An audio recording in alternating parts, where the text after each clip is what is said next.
hear me right? Yeah, I can hear you, Stefan. You can see the screen? Yes, I can see the screen. All right, I'm gonna.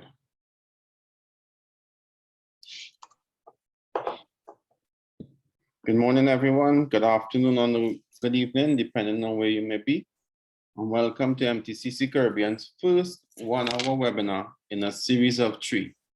I'd like to thank all of you for joining in with us today. As we begin, I have some standard webinar etiquette that I would like to as we go through the webinar. So I would like to please remain muted when you're not speaking. Participants ask questions both in the chat and via voice, but we ask that you raise the hand, use the hand feature in Zoom when you would like to communicate via voice. During the panel discussion, please remain muted until our moderator invites you to contribute verbally. We kindly ask that you be cognizant of time when making contributions to the panel discussions. Questions will be taken in the panel discussion so as not to interrupt the flow of the webinar. Please keep your cameras on whenever or wherever possible. This allows the presenters to feel inclusive and makes for a more relaxed collaborative environment. And lastly, please note that this webinar is being recorded and will be uploaded to our YouTube channel for stakeholders to view, should they be participate in person today. So welcome again. Today's webinar is a technical webinar on GHG emission reduction measures and is geared towards the awareness of the new short-term measures that will soon be introduced. The IMO forges forward to implement the initial IMO GHG strategy. And this strategy aims to reduce the carbon intensity of international shipping by 40% by 2030 as compared to 2008 figures. So some of the measures that we will introduce to you today are currently being discussed at the IMO's MEPC 76 session. And over the last couple of years, 4 years, during the MTCC Caribbean's capacity building initiatives, including our publications, we have brought awareness of the current carbon reduction strategies or measures, such as the Energy Efficiency Design Index, the Ship Energy Efficiency Management Plan, and the Energy Efficiency Operational Indicator, EEOI. As the IMO continues to forge forward, there are 2 new measures being discussed: the Energy Efficiency Existing Ship Index, EEXI, and the Operational Carbon Intensity Indicator, CII, and its rating. So today we will have a first-hand look at these 2 measures, and we will also have the implementation and compliance requirements. Now, there's a brief pre-webinar post and a post-webinar post. What I would like all the participants to do now is quickly go to the polling tab. It's a very good poll, and fill out the pre-webinar post as I introduce our speakers.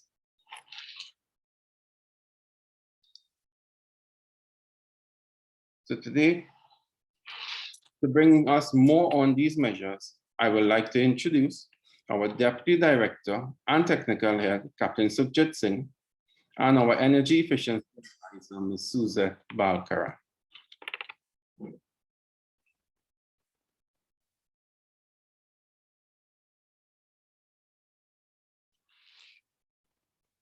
Thank you, Stefan, and thank you for everyone joining.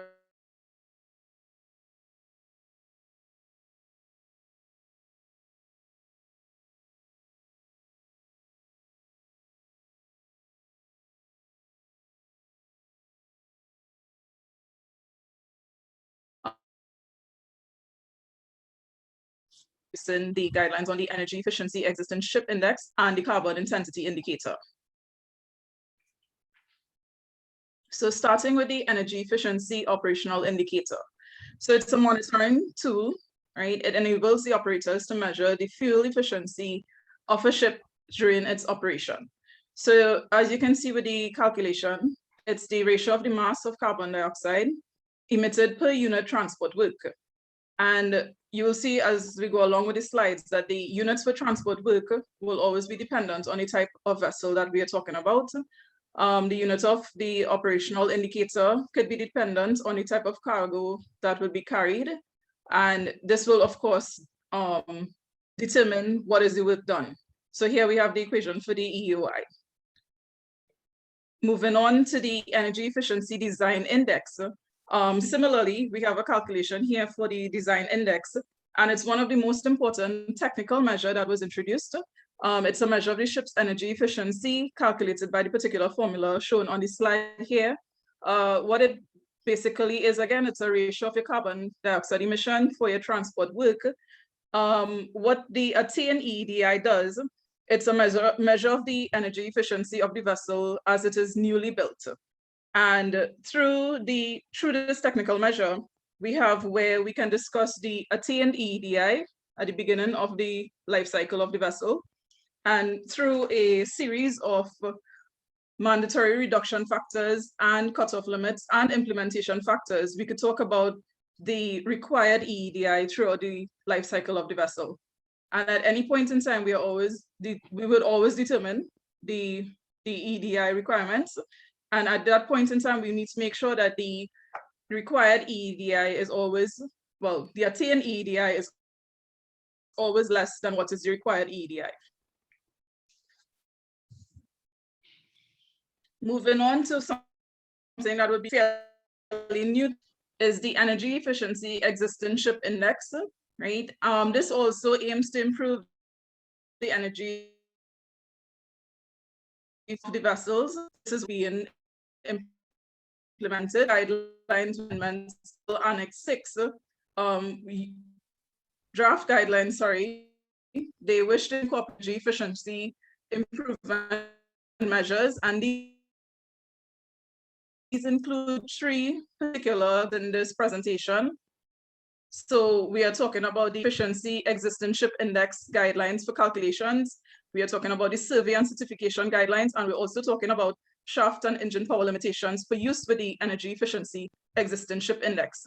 So here again, we have the formula for calculating the attained EEXI, and you would see that basically it discusses the emissions again, and it would be a ratio of the emissions to the transport work. And moving along with the different guidelines, it also discusses the survey and certification guidelines. What this aims to achieve would be allowing ship owners, charterers, and manufacturers, shipbuilders to assist in understanding the procedures for the survey and certification of the EEXI. It talks about the EEXI technical file. It also calculates, it shows how to calculate the attained EEXI, and also how to verify either the ship speed or the approximate ship speed, which of course would be useful when we are calculating the transport work part of the calculations. And as I discussed, there were the 3 guidelines. They also talk about the shaft power limitation and the engine power limitations. And these guidelines also speak about what would be a management plan for the vessel, and also how to demonstrate the compliance aspect of the system. And my last indicator that I'll be discussing is the operational carbon intensity indicator.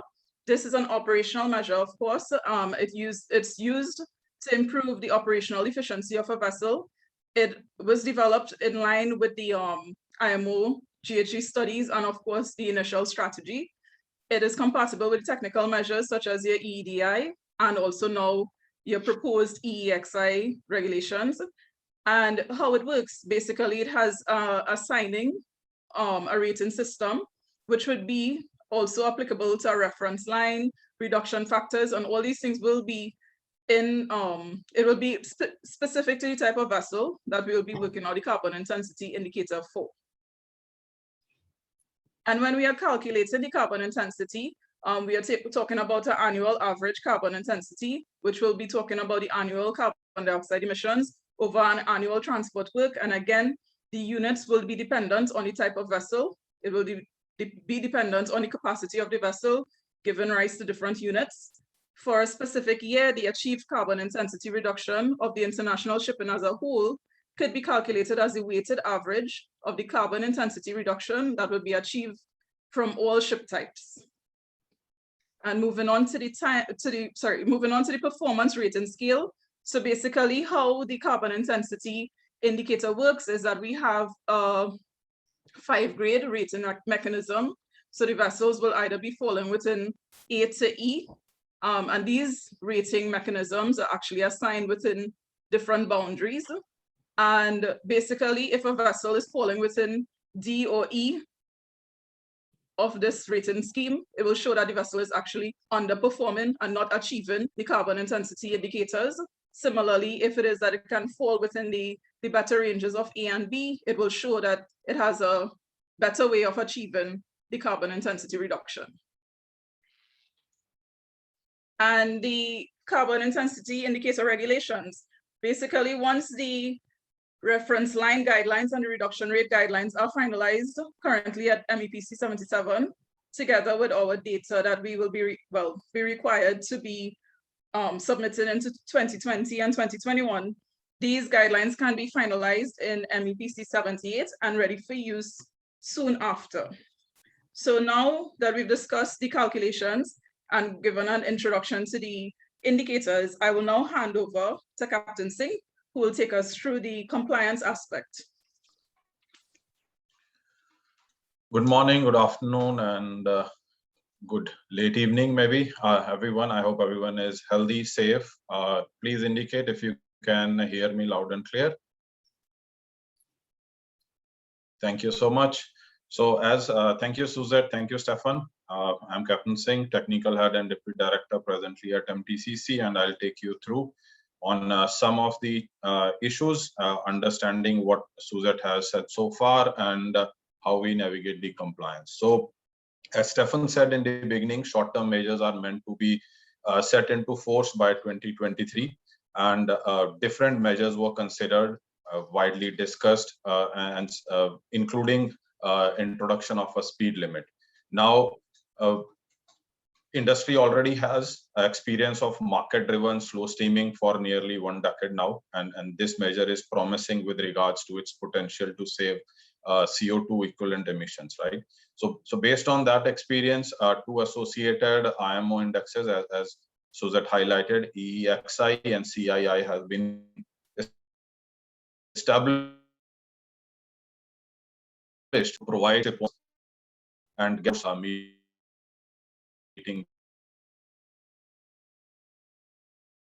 and managers time to assess and improve what vessels need, right, or what vessels will be requiring. So this is crucial again to ensure that we are ready for January 1st, 2023 in order to earn the proper certificates to allow our vessels their trading and their operations internationally. So now for ships that must moderately or significantly minimize their emissions and improve fuel consumption, there can be several options for technical and operational improvements, which are already, available and widely discussed. And some of them are switching to low carbon fuels, limiting engine loads, or reducing speed, or retrofitting vessels with energy efficient technology. Now, when we will discuss EEXI and CII, one of the goals is to help through these indicators is to help stakeholders also to develop a mindset of ongoing improvement, where modifications, both small or large, can drive the downward trend for carbon emissions. So let's look deeper what is required for compliance with these implications. But before we see how these new requirements will impact the operations, let's see how they will impact the decarbonization, and we see it, right? And especially with the initial greenhouse gas strategy from IMO, which has set the goal to reduce the carbon intensity by 40% within the next decade up to 2030, and by 50% in total up to 2050. So let's have a look into from the decarbonization aspect of this. Now, the 4th IMO GHG study, you will see that as per that study, despite a 40% growth in maritime trade between 2008 and 2018, the overall carbon intensity as an average across international shipping was 21% better than in 2008 when measured in AER, right? So based on measured in AER and in voyage-based allocation, because again the allocations were voyage-based and two measurements were used in IMO GHG. So we are not discussing EOI here, but AER. Now, majority of this reduction which we saw here is due to the widespread slow steaming across the industry due to prevailing market conditions in those 10 years. Now, why we are saying so is because even if we look into 2019, on an average, containers, oil tankers, and bulk carriers were operating between 11 knots and 14 knots, which corresponds to about 38 to 50% of their MCR, which is maximum continuous rating, right? So now this is well below the engine loads that would be allowable under EEXI. We will see that how to comply with EEXI, and one of the important measure is to reduce the power, limit the power of the engine. Now, but if we are seeing here, vessels are already moving at slow speed, right? So one of the technical measure is limiting the engine power. And if EEXI does not limit the engine power below what ships are already using now, it will not result in any reductions in ship speed or corresponding CO2, right? So this is important to understand from the aspect how these measures will impact the emissions or decarbonization.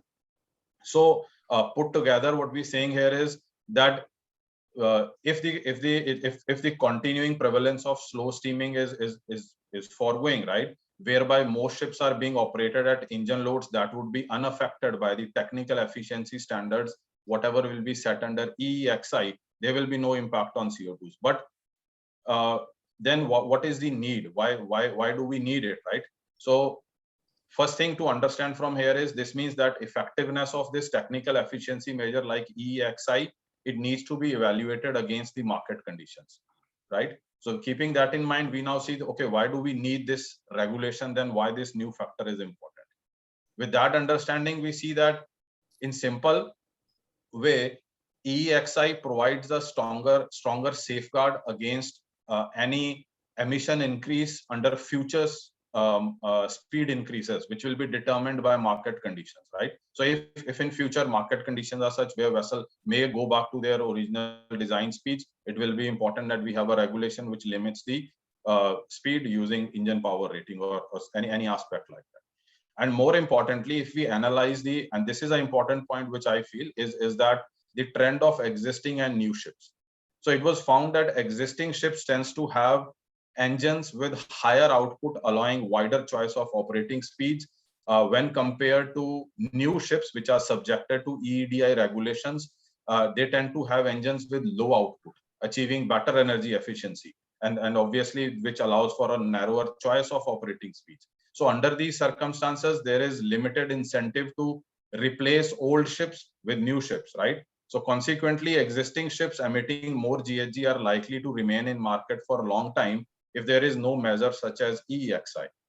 So that can result in stagnation of GHG emission reduction for entire sector. So in light of this, it was found necessary to introduce a mandatory framework to improve the energy efficiency of existing ships, which would also have an effect to provide some incentives, so in replacement to new ships and uptake of better and energy saving technologies if the existing ships have to comply with the requirements of EEXI. Further emphasizing on that point, we understand change is always challenging, and especially when it is in short time. And the majority of maritime sector is now beginning an uphill climb as we see to achieve the ambitions as set by IMO. But when we are looking at the effectiveness of these measures, which may be sounded or named weak by many stakeholders within the industry, which term them as a weak measures. But let's see some estimates. First one from DNV, which says approximately 80% of global trading fleet will have to make some sort of technical upgrade to meet the minimum energy efficiency standards within EEXI. Similarly, ABS, which suggests that almost 7,000 tankers will need to explore their options to meet the requirements of EEXI, right? which is almost 70% of current tanker fleet. It depends. And similarly, another research from Clarkson, which says 7 out of 10 bulk carriers do not currently comply with the proposed EEXI requirements, right? And the most recent was from the Danish Ship Finance, which estimated that 40% of global container fleet is over 10 years old. So which clearly means that they do not comply with EEDI requirements. So it would be reasonable to assume that the owners or operators of these vessels, they will explore, what are the available solutions to enable eventual compliance with EEXI requirements, because they were outside the scope of EEDI. So these are some important considerations, given that container ships, bulk carriers, and tankers, they collectively account for more than half of the CO2 emissions for international shipping, as per the fourth GHG study from IMO in 2018. So the effect of EEXI, and now as you see on the slide, the effect of EEXI regulations on operational efficiency by 2030 has been estimated, and assuming that existing ships are required to meet the same level as the EEDI regulations applicable to ships which will be contracted in 2022, which is basically equivalent to phase 2 or phase 3 of EEDI, the average operational energy efficiency over the global fleet as of 2030 is estimated to be more than 40% better when compared to 2008 levels. So this means a combination of EEDI regulations for new ships and EEXI regulations from existing ships will open the way for the achievement of 2030 target, which you can see here is 40% reduction in carbon intensity as set by the IMO by 2030.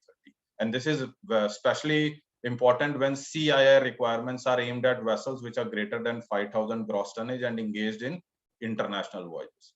Now, with that understanding, we can now look deeper into what is required for compliance and if any implication on the operations. So the EEXI, as Suzette explained the formula earlier, is very similar to its predecessor, which is EEDI for new ships, which has been in effect since 2013. But EEXI will be applied to all ships now, right? And it specifically targets vessels above 4,000 gross tonnage outside of current EEDI requirements, falling within the remit of MARPOL Annex 6. Now, to set CO2 emission standards, the EEXI uses the same methodology as EEDI. Carbon emissions are described per cargo ton and mile, right? They determine standard CO2 emissions related to installed engine power, transport capacity, and ship speed. The standard emissions are function of fuel oil consumption, obviously, and the main engine and auxiliaries installed power. And as you can see in the formula, conversion factor between fuel and corresponding CO2 mass will be used. But what is the importance of this or implication of this new requirement? So EEXI will require ship operators to assess their ship's energy consumption and CO2 emission against a specific requirement for energy efficiency for each vessel type. And to do this, ship owners will need to implement technical measures to adjust their vessel's emission to the required level.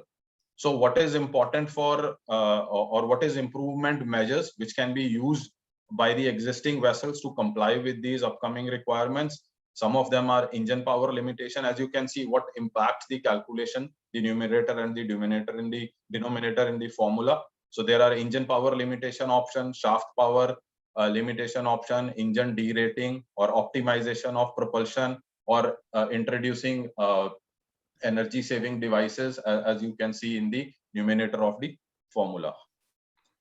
Now, within the framework of this compliance, how this thing is going to go about, the guidelines are already there by IMO, but to achieve EEXI compliance, vessel will need to undergo a preliminary assessment, then gain approval for preliminary technical files and earn a statement of compliance. Now, it means, first of all, vessel will need to calculate what is its EEXI in current scenario. Once the EEXI is calculated, if it is already less than what is required as per the IMO guidelines, it means it meets the requirements and the survey and certification will be given to the vessel. IAPP and IEEC will be impacted, right? But if it is not, if the EEXI attained is greater than EEXI required, it means vessel will need to take some measure. It means the vessel will need some measures to comply with these requirements, right? So that is how it will target the existing vessels. Now the vessels who are already meeting with their EEDI requirements, I mean the new ships, right? And that is expected that approximately 70% of post EEDI ships are expected to comply with EEXI requirements as is. So they will not need any change. But this is the for the existing ships which will be falling outside and following the this route where they don't meet the requirements, right? So now overriding power limitation, including both engine power limitation and shaft power limitation, as currently is believed to be the easiest way for older ships to meet the EEXI requirements, because it requires minimal changes to the ship and does not need change the underlying performance of the engine. It also relatively is non-invasive, low capital cost, and is applicable to most ship types. But similarly, using the EPL or engine power limitation, it establishes a semi-permanent overridable limit on ship's maximum power, and obviously therefore the speed. For mechanically controlled engines, this would take the form of some mechanical stop screw or something similar to that, which limits the amount of fuel that can enter an engine.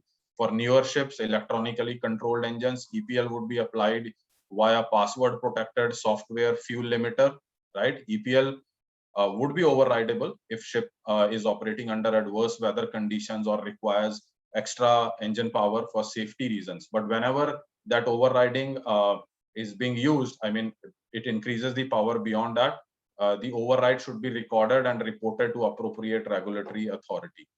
That is as per the guidelines so far. Now, at the same time, now whenever we're using these, whether vessel will need intermediate measures or advanced measures like retrofit or structural changes or things like that, that will depend upon what is the gap between vessels attained EEXI and required EEDI. At the same time, it is also important to see what is the impact or ability of these measures to subsequent CII ratings, because it will be limited in case of EPL due to existing operational speeds and average main engine loads, right? So put simply, if we say the limiting the power may offer a initial ticket to decarbonization game, but it is unlikely to be enough to keep the vessels in this for long. Therefore, adaptations or changes to vessel operations will be required to meet the incoming EEXI requirements. It may make commercial sense to also consider steps to address operational carbon intensity reduction simultaneously with the power reduction or limiting the engine power. So that way vessel can avoid making further adaptations in the relatively near future, right? So both will have to be seen in the combination. The extent to which, I mean, when the engine power limitation is used, as I said, it will depend upon the, as an intermediate measure, depending upon what is the gap between attained and required EEXI. If the gap is too much, then the potential application of innovative energy efficient technologies or some retrofits as practical alternative to EPL may be required.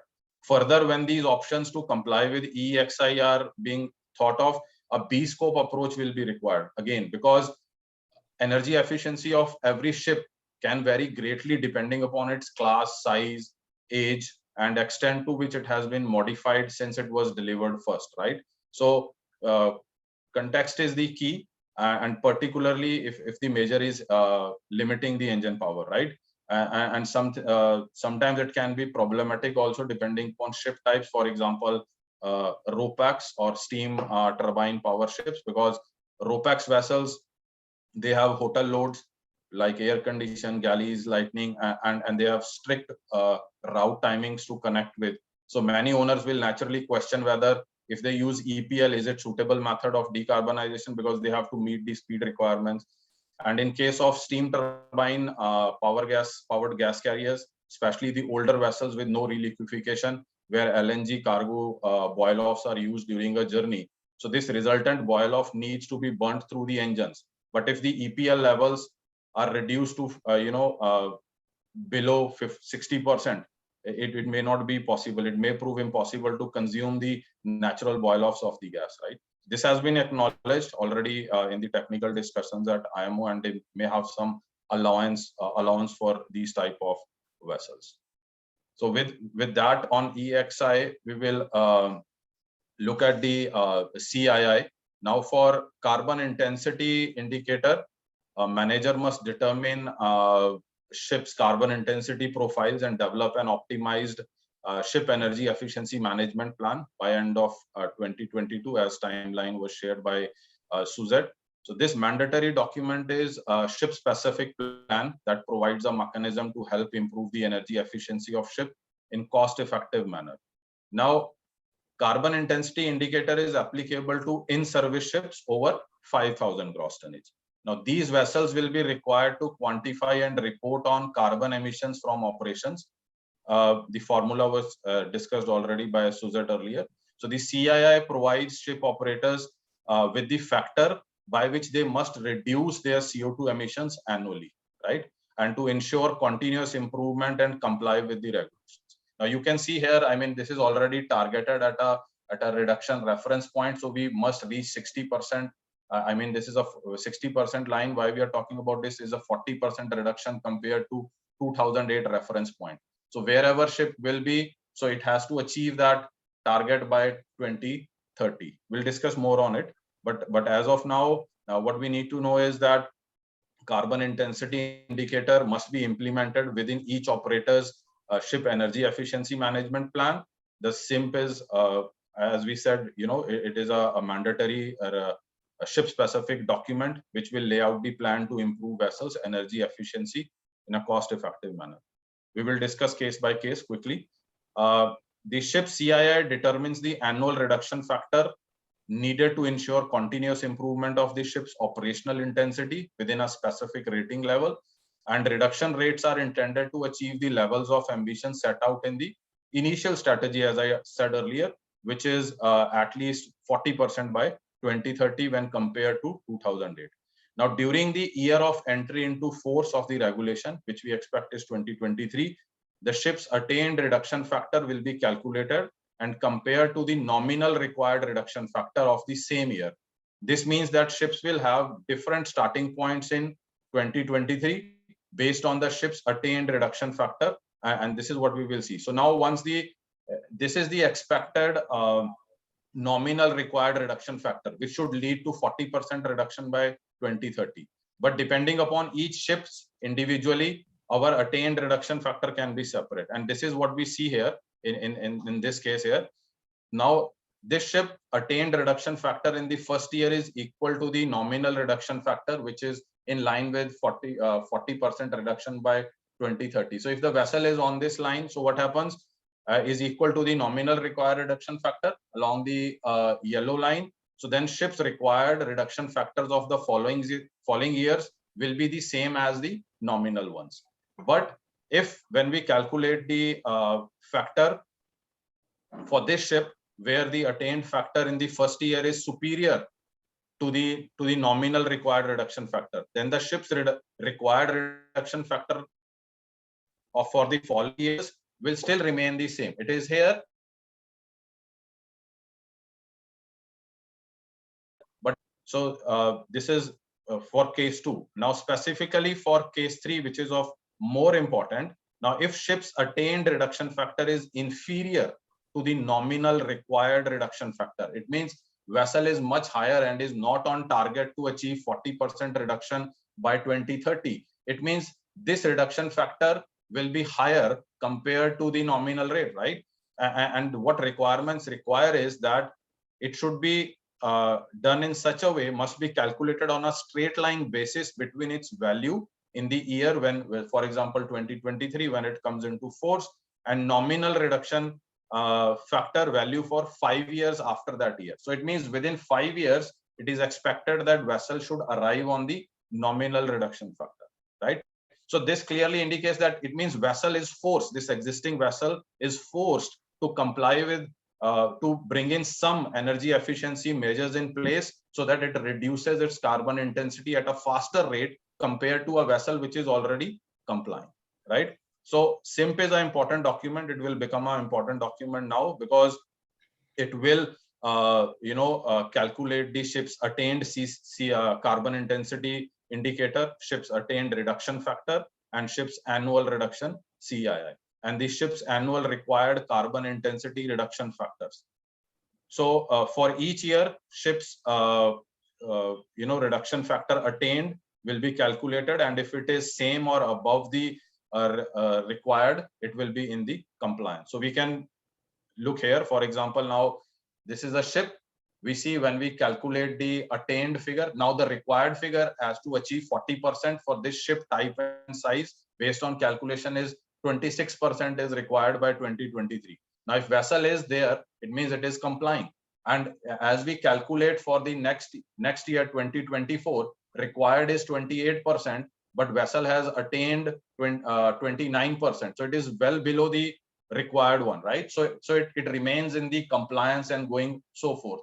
Even if it by 2025, if vessel is using extreme operational measures or had installed any technology and making good use of it, and if its CII is reducing by a factor of say by 33 by 2025, it is well below the required one. It's attained CII, right? So it has a scope to wander around here, but as long as it is below the required reduction factor, on line with the 2030 requirements, vessel will be considered in compliance. But here is a case where ship is in compliance, where a vessel comes in a compliance at the beginning, right? But for example, a non-conformity exists in 2024. It means where a vessel fails to operate in an efficient manner, where carbon intensity indicator calculation goes beyond the reduction factor which is required. So here what happens in 2024, the nominal rate expects 28% reduction. Vessel did not change the way it operates. The value is 26%, so it falls short by 2%. So this becomes a non-conformity in the review of the SIMP and annual review. So with that, this 2% which is fallen short will be added to the next year targets. So what happens the next year, if you see here, 2025 required is 30%, right? But what is required to compliance is this 2% is added, and this becomes the new requirement becomes 32%, right? So it means vessel has to achieve this 32% target which was required in 2026. To remain compliant, vessel has to achieve that by 2025, a year before, because it was year late in achieving that, right? Now this will have implications also if we will see as we go further, because if vessel fails to comply with these requirements. Now this is a similar vessel which failed to comply with the requirements, and the new reduction factor is based on how much percentage it missed initially.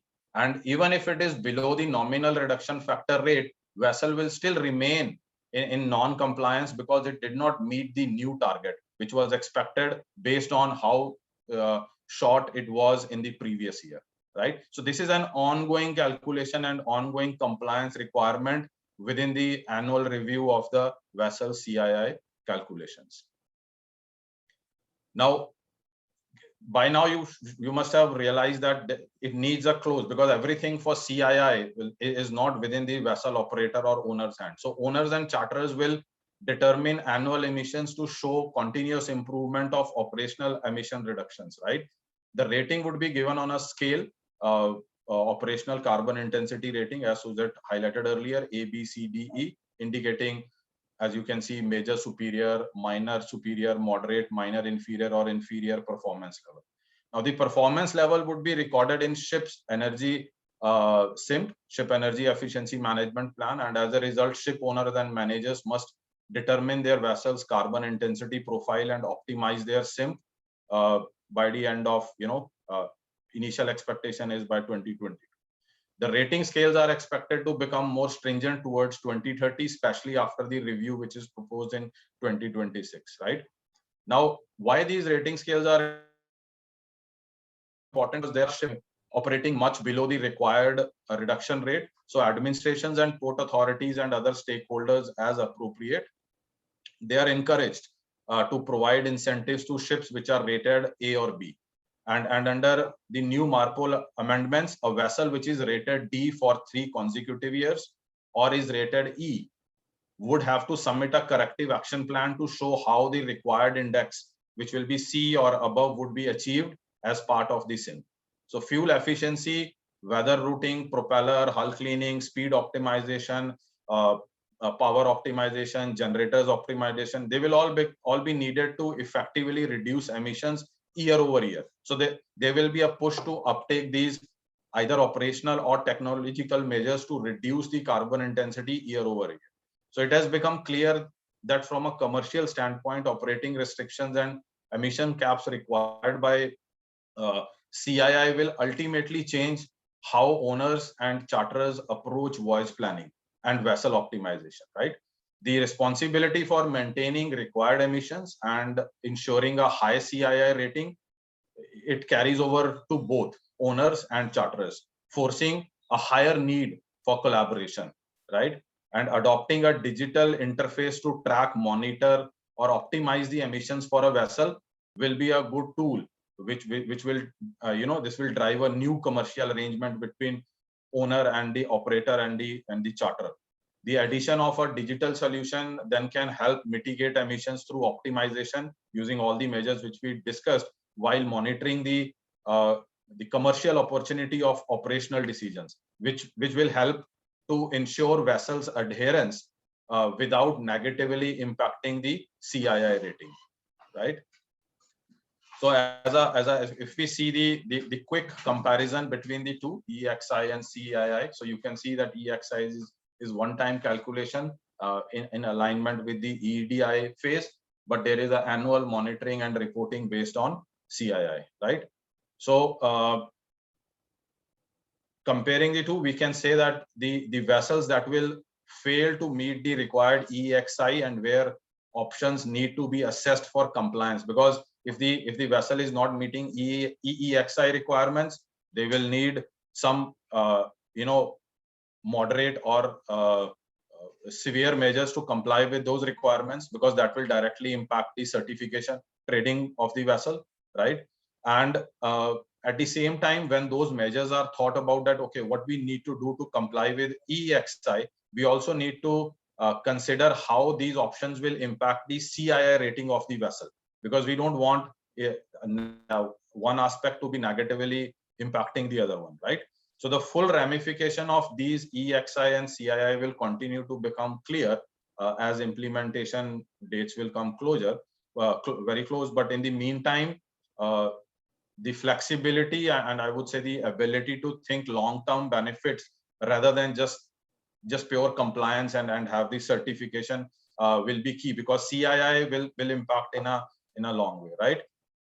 And when we are speaking about a best way, as of now, I would say there is no best way to improve a ship's CII rating or EEXI compliance. Only basically we have to see that what delivers the greatest decarbonization impact at an acceptable return on the investment. Now, EEXI, as you can see, is primarily intended to target older and less efficient tonnage, and at the same time, it is the first step towards the longer journey towards decarbonization, right? And when we look at the CII, they are a much bigger impact on the entire global fleet, because every ship has to do that, right? If a ship requires investment now in order to comply with these requirements, will become important. There has been always a discussion that you can design, means why I find CII is more impacting, because you can always design something to operate at efficiency, but whether that thing is operated at efficiency, we need to measure that and see that whether it is delivering what it is designed to deliver, and that's how the CII will impact more. So EEXI is not the only consideration owners and charterers can depend on to reach an effective emission solution. As I have been saying, continuous improvement of emissions year over year for CII will be required to be met, right? And if they cannot be met, the preventive action would be required to modify the existing vessels, right? So it is important to understand the implication of these two to each other. Operational efficiency will be the king in regard to complying with CII requirements. Owners and charterers will be required to run their ships in most optimal configuration, ensuring maintenance or degradation to hull, propeller, or keep them to bare minimum.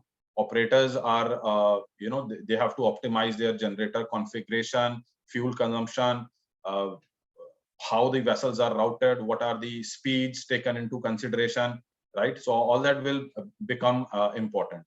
And they have to, owners and charterers in short term will need to rely on operational measures to meet the required emission levels. The most effective way to ensure vessels are meeting these requirements, again, I mean, digitalization will play a role, because it will need a very close monitoring and collaboration between the parties, both who are required in the operation of the vessels.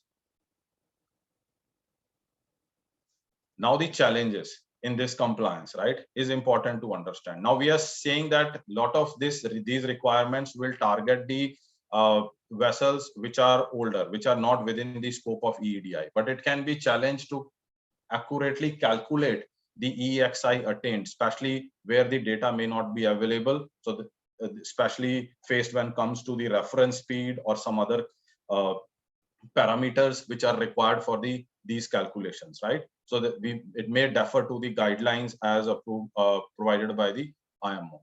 Then the options to limit the power, right, is currently being seen as immediate solution, but it may not be enough to reach the required target. So if it is not enough, it means ships will need to consider retrofits of energy efficiency technologies, right? EEXI calculation is just the first step. The challenge lays that how to fall within the requirements and with the improvement required to comply, right? So what are the options you will select depending upon, it can take a year or more, or what kind of budget will be required, resources will be required to comply with these, depending upon each type and specific trade of the vessel, right? And type of improvements will impact not only the energy efficiency of the vessel, but as you know already by now, that the speed of the vessel, power of the vessel, and certainly this all is connected to the commercial viability of the vessel and the costs and the payback period in the resources invested in the asset as such. The time frame for being compliant, yes, I mean, it will come in force, expected to come in force by 1st January 2023. So the EEXI technical file must be approved, and International Energy Efficiency Certificate should be reissued by your flag administration or recognized organization at the first annual survey after 1st January 2023 at the latest, right? Now, it is also important to have some sort of verification, because if we are choosing some energy efficient technology or energy saving device to comply with these requirements, it is recommended to carry out some tests to predict the performance of this ESD before installation, right? And this is an important aspect of calculations of the attained EEXI, right? Now coming on to the commercial aspects, while the impact of the reduction factor is not known for all ships, in some cases the degree of compliance required is such that only engine power limitation could, bring the compliance. But in other cases, it will bring the compliance, but it can create a challenge for vessels where they have to adhere to their contractual requirements. Even young vessels may not be able to comply with charter party terms. So the full impact on the fleet as of now would be hard to quantify, but predictions are already being made as to there may be vessels which may not be able to comply with both requirements, right? And in some cases, for older, especially for older tankers, it could be that scrapping the asset may be the most cost-effective option rather than a stranded asset that cannot be traded profitably in a regulatory compliance as expected in coming years. Even if it is technically feasible, it may not be economically feasible, right? And so ship owner needs to understand the implication of engine power limitation, and whether the investment in the energy efficient technology will pay off, right? The ability of vessel to apply an EPL reduction and still trade at charter party speeds is a balancing act, and it will, especially in terms of meeting the regulations and remaining commercially viable, right? The other significant aspect commercially we can see is where being forced to significantly reduce the operating speed across a fleet can also mean lower utilization, right? Which could result in less income for the operators. In case of long-term charter agreements, tanker owners may need to enter renegotiations with their customers on basis of what speeds are defined by the charter party, right? Because if depending upon what is the instruction by the charter to the speed or speed up the vessel, that can push the vessel towards non-compliance, right? So that is why the communication between charter and owner will be more important than ever when complying with these requirements, right? The one thing is clear, that the owners and operators need to sit down to study the fleet's operating profile and evaluate what level of power limitations are safe and practical, and whether there will be any additional uptake of energy efficient technologies required for their fleets to comply, right? Now coming to operational issues, we already, as we discussed, this is reducing or limiting engine power is not something new, but it may prove sufficient to meet EEXI requirements. But from technical point of view, 30 to 35% reduction in engine power can be feasible. But what happens when, if ship faces a harsh weather, right? If vessel is forced by circumstances to depart from its agreed power limitation, the impact has to be monitored and reported to vessel's class society and flag administration as a deviation from the required compliance, right? So that is from operator's aspect. So operator will not be just able to turn on or off the EPL just like what if charter requires them to speed up. It has to involve the flag state and the administration from that perspective. Now another thing is from the decade of slow steaming, as I highlighted in the beginning, industry is well aware of a very detrimental effect on the engines and components on when operating on slow speed, right? Caused by the operating or especially compared to lower power to its designed power level, and that additional maintenance and spare parts that which will be required to comply with these requirements. And another aspect that these EPL can lead to increased vibrations, right? Depending upon the how the new operational revolution, what it would be, it can cause resonance conditions resulting in structural or machinery vibrations. And finally, the safety matters. So owners must also consider the implications of their compliance choice, whether they are going EPL or they are going energy efficiency technologies, how it will impact the safe operations of their vessels. Because reducing power will naturally mean reduction in the maneuverability, and owners need to be satisfied that they can lower the available power without compromising the safety margins of the vessel. It's a good option, but it may not be for certain ships, right? So it is important to consider that how the reduction in engine power will impact the maneuverability of the vessel when it's required. So it is important for every vessel owner and operator to be certain that a reduction of the propulsion power does not compromise the safety of their asset, people, and the operations. So those were the few of the challenges. And just to conclude everything, I would say when these short-term decarbonization measures come into force, there will be around 30,000 vessels which will fall under its remit, right? Which is not a small number. So affected vessels will require the completion of a comprehensive attained EEXI calculation, with the value of that calculation needing to sit equal or below the required EEXI, right? So it means the compliance will be required by the existing ships, right? And it was adopted yesterday at MEPC 76. It will come into force in late 2022. So all ships now will be required to meet the strict new limitations on amount of CO2 emitted per capacity ton mile, in fact, right? this will need to do, they will need to do so before, before the next survey for their certification of International Air Pollution Prevention Certificate. So it means there is not much time to prepare should a vessel survey date fall within days of compliance deadline. So those with later scheduled surveys, they may have some time, of course, on their hand, but it needs action as soon as possible, right? So in simple terms, EEXI represents the application of EEDI to existing ships rather than new buildings.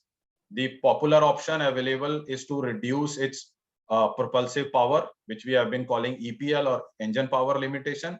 And if this is not enough to reach the required target, these ships will need to consider retrofits of energy efficiency technologies. While the new EEXI regulation presents an initial target to aim for, but the CII, the carbon intensity indicator rating, it will require more action.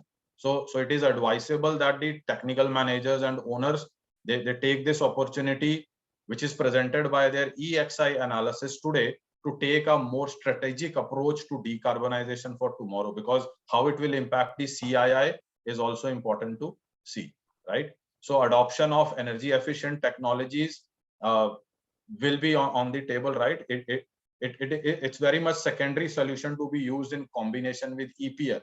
And these are more likely to come into play when we start thinking about CII. So why not to combine the approach now, right? So see that, okay, what will be more beneficial in long term, right? Now, another thing, CII has not yet seen the same widespread discussion or planned implementation compared to EEXI, because EEXI is directly related to immediate trading certification. So although a number of ship owners and operators are already in process of reevaluating their investment priorities, especially in order to upgrade their existing fleet to achieve EEXI compliance, right? They must consider, and I believe that CII compliance will need a slightly different approach. So they must be synergized. Both should be synergized, right? So as we saw in the slide earlier, I mean, CII is more an operational measure against an EEXI, which is a technical measure, and CII will mandate year-to-year operational efficiency improvement, right? So CII requires ship companies to improve on annual operational, calculation. So annually, an improvement is expected from all ships, and this can be only possible through a performance management tool that can evaluate the fuel consumption data and the transport work which is carried out, right? So the question owners and managers must answer is how much further their carbon reduction can go from a technical perspective when ships will implement the measures required by EEXI. And far more concerning is that, okay, by analyzing what is the current engine power and emissions, is it possible to predict once they comply with EEXI, can they still further lower their CII category, right? So that is an important. And then another fact is there will be cases where adoption of power limitation will not be sufficient to achieve the mandatory EEXI, and at the same time satisfy the commercial and safety requirements of the vessel. So what does that mean? That means an important question would be, what is the optimum combination of engine power limitation and energy efficiency technologies for existing vessels in order to be commercially viable and operationally safe? So that is the question, and that question certainly pushes the existing fleet towards the uptake of new measures and improve their carbon footprint, right? So that brings to me the conclusion, and thank you so much for your attention. I may have gone slightly over time, but I apologize for that. Thank you, Stefan. Thank you, Captain Singh. Thank you, Suzette, for quite an in-depth technical presentation on the EEXI and the CI. I'm sure there are a bit of questions from the audience, as I have some also. But I will encourage the audience to please enter your questions in the chat or use the raise hand facility in the chat. Now, we have some questions already. So well, will there be fines or non-compliance, and who will be in charge of these measures?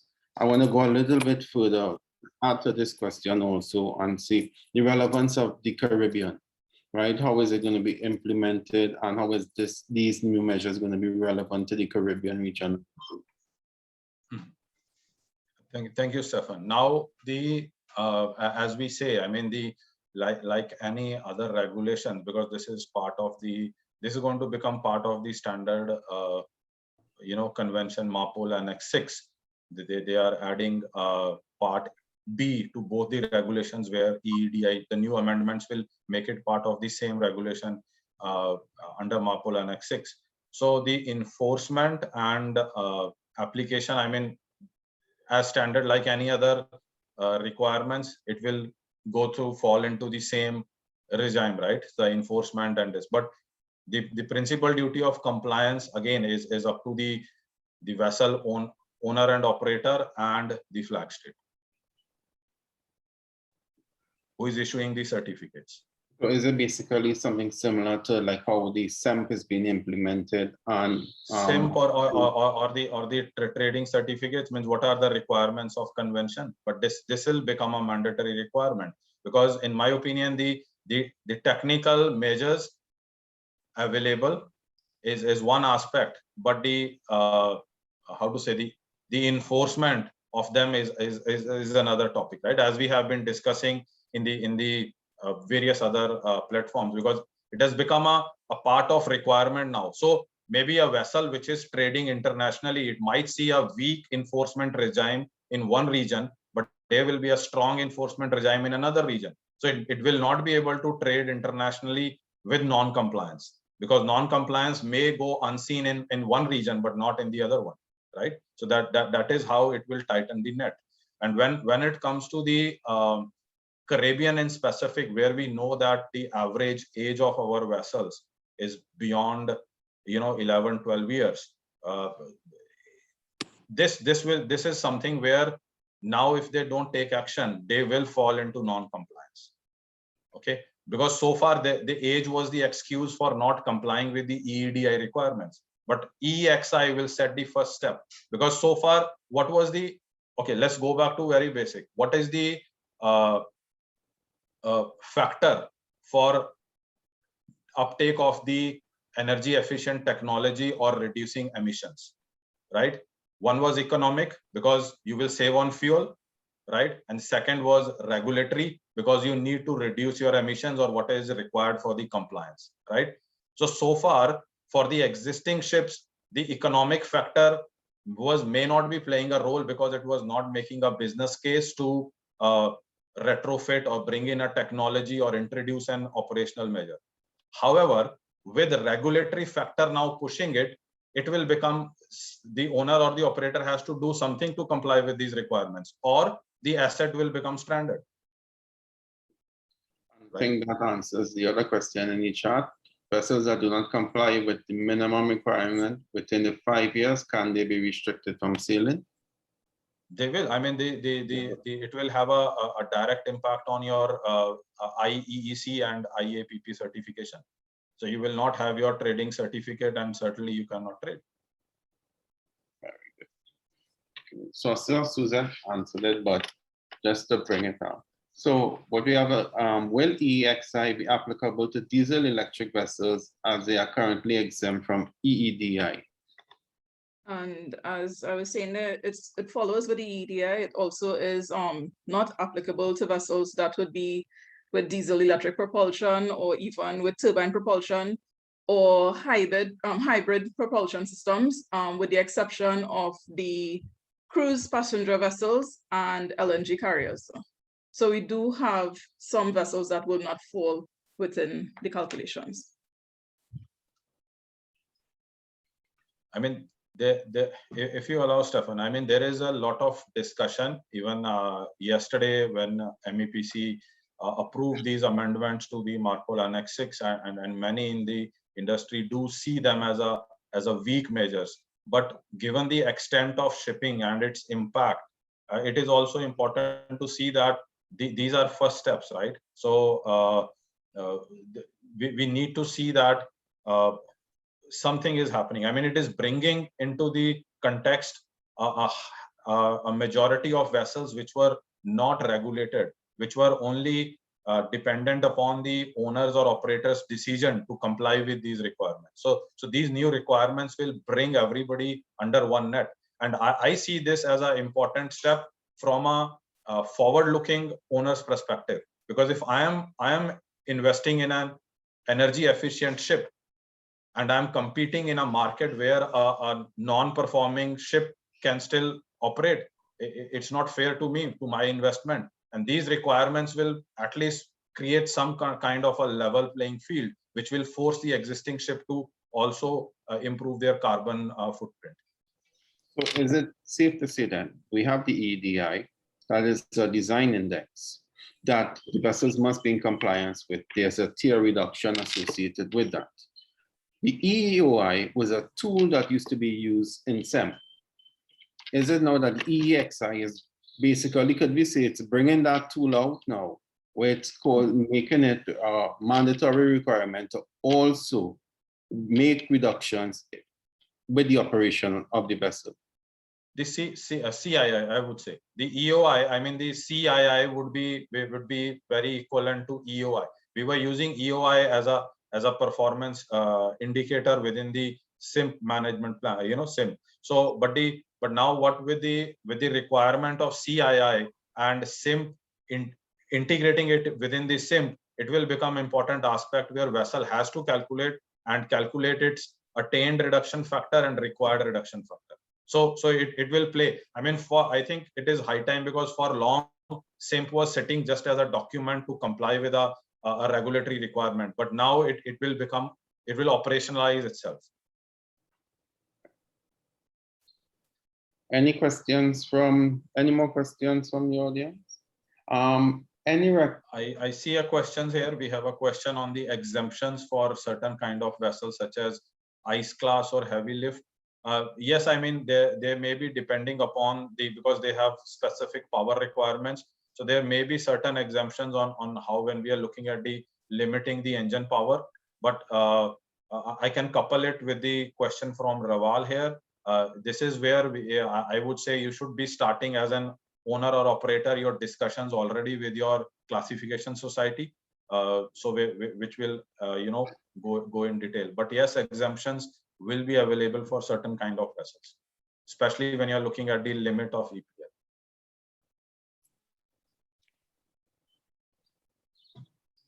Is it possible that with shipping companies that take longer to make these changes and comply will not meet the nominal rate in time? No, I mean, if the shipping companies will not meet the requirements, they will be in non-compliance. Now, how you operate, it's as simple as that. If I tell you, you need to upgrade your vehicle needs to be inspected and needs an inspection sticker, and your license needs to be revalidated every year, how you are driving based on that. And if you will not do it, you can still drive, but that will be non-compliant. So as soon as you are caught, you will not be allowed to, your vehicle will be impounded and you will not be able to drive. The same is, I mean, this is a simple analogy I can bring. So if vessels will not comply with the required timelines as discussed, they will not be able to operate legally.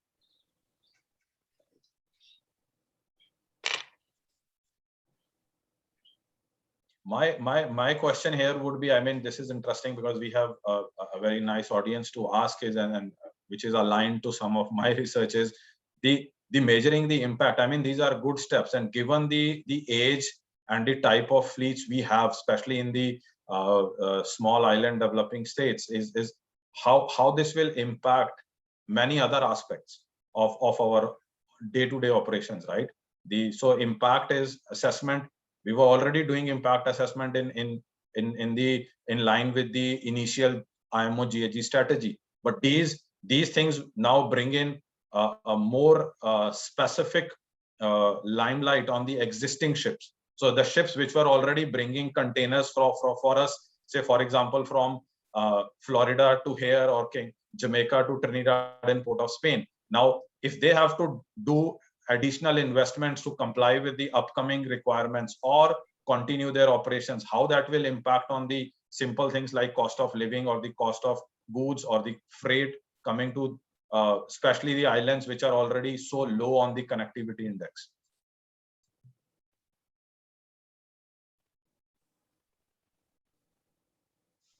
That's it.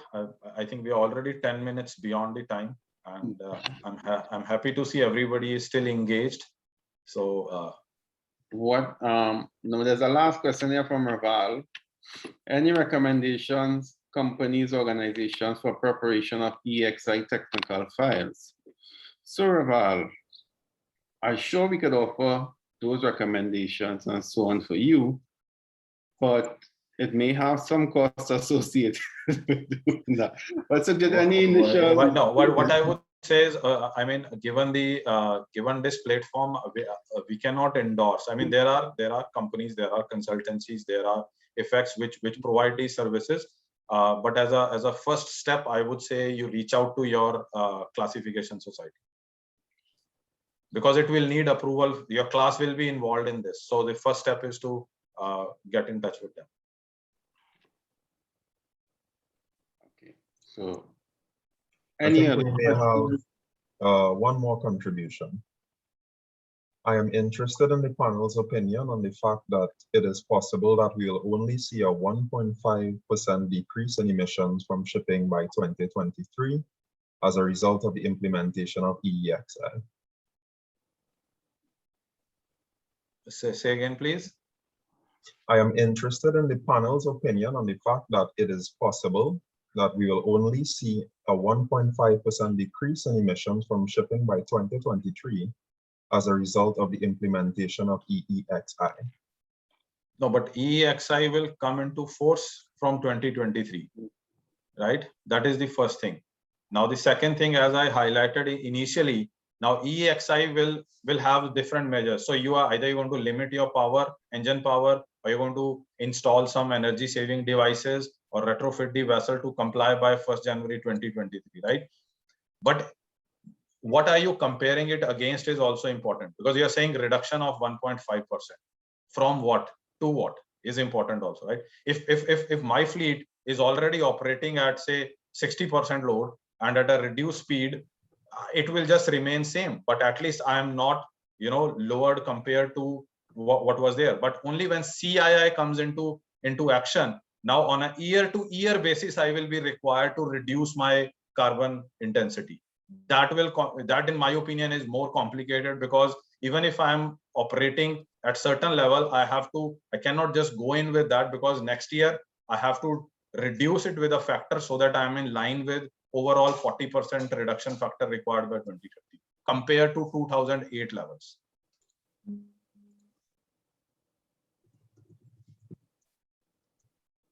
Okay, all right, thank you. So I guess we will wrap up the question and answer session. We have a poll at the end, or? We have an exit poll. We have a post webinar poll. But what I'd like to do now, okay, as you, so Tevin, go ahead. No, well, it's launched, right? Everybody's seen it? Okay.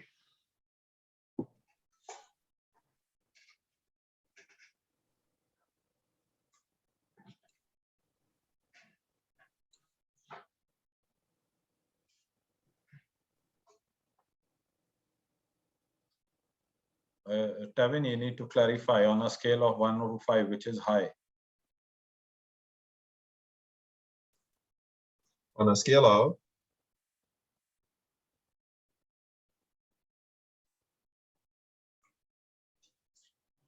On a scale of 1 to 5, which is most likely? 1 being least likely, 5 being most likely?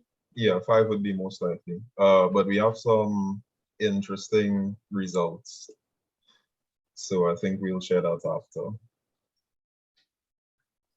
So just clarify for people, 5 is most likely if you're not voted yet. 5 would be most likely.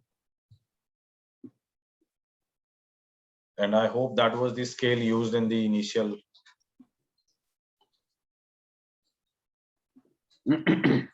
So we have roughly half of people who have voted so far.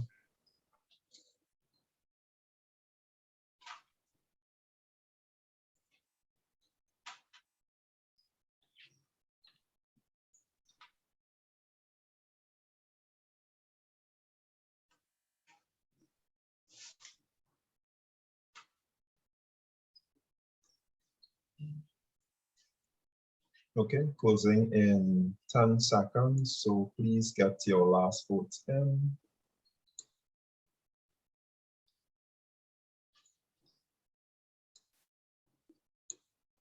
And I'm closing now.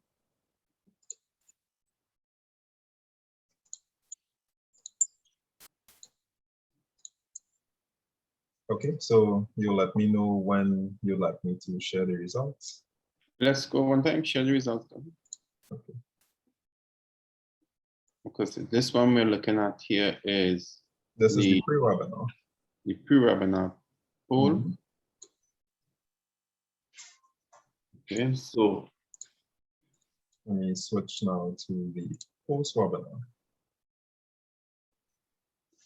okay, so pre and post webinar, the majority of people find a bit of a middle ground, right? Where it's a bit still uncertain, the uncertainty of the impact, I will say, that this short-term measure will have on the industry. Yeah. Well, it appears that there is some optimism. Yeah. I mean, in terms of the impact of the measures. I mean, in terms of the EXI being on existing fleet, you know, it's good that they have this optimism. It means that, you know, they probably have reason to believe that they're in a position to assist in the monitoring, and they are probably liaising with their vessels right now in terms of these new standards.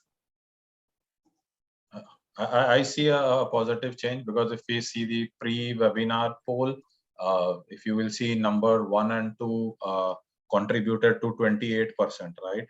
And if you see the result after the poll is you know, that is, so this is which one you're sharing now?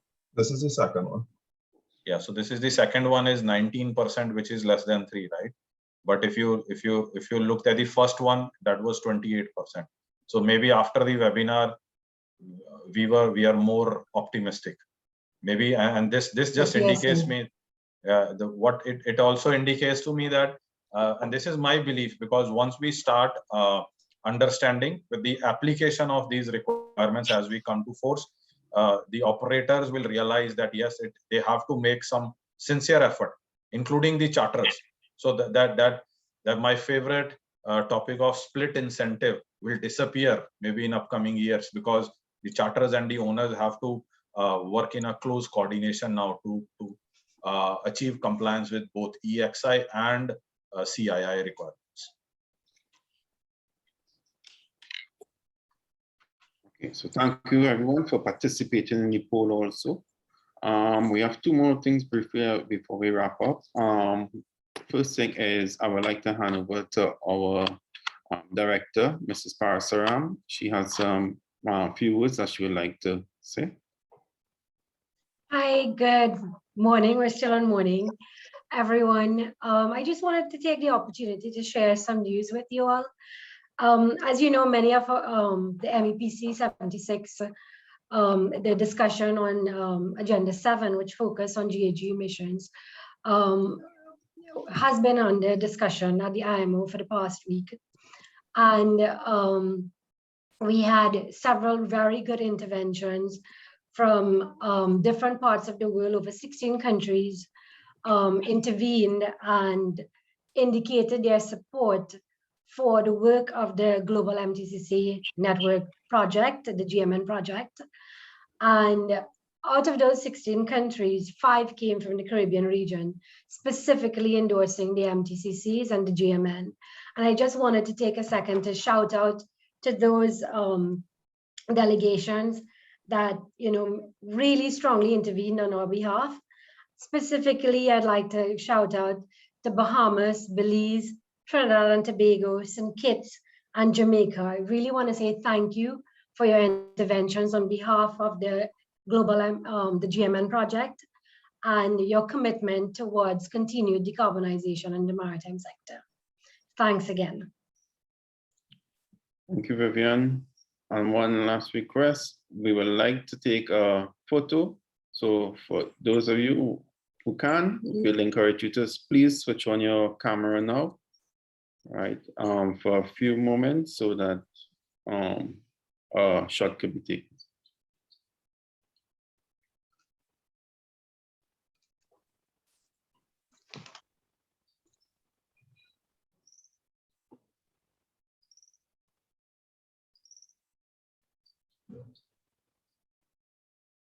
Seven, let me know when you're good. If we could have just a few more. I know some of you may be camera shy. Thank you. It's coming up, coming up. Yeah, more and more It's people are coming. nice. More and more. And it's nice to see some familiar faces. Everyone is nice. Smile. Say MTCC.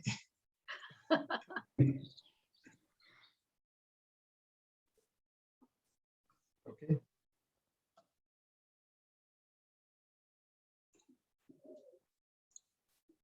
Okay, that's okay. Thank you. Thank you, folks. So final wrap up. So I'd like to thank you all again once for attending and participating in the first of the webinar series, the 1 hour webinar series.